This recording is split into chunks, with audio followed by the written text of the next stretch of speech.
చూడండి, ఇది ఆలయం యొక్క ప్రాంగణము.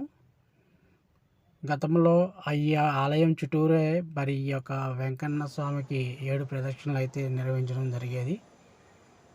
ఇప్పుడు ఈ ఆలయం చుట్టూరు మరి బయట 7 ప్రదక్షిణలు అయితే మరి చేయడం అయితే జరుగుతుంది.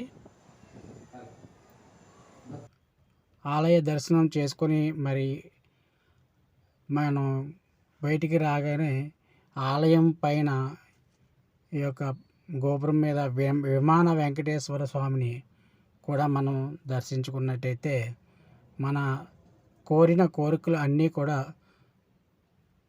ఆ యొక్క వెంకటేశ్వర స్వామి నెరవేరుస్తాడని చెప్పి ఒక విశ్వాసం, నమ్మకము, ప్రజల యొక్క నమ్మకము. ఓకేనా ఫ్రెండ్స్, మీరు కూడా ఈ యొక్క ఆడపల్లిలో ఉన్నటువంటి వెంకటేశ్వర స్వామిని దర్శించుకొని తరించండి. అలాగే మీ యొక్క కోరిన కోరికలన్నీ కూడా ఆ వెంకటేశ్వర స్వామి తీరుస్తాడు.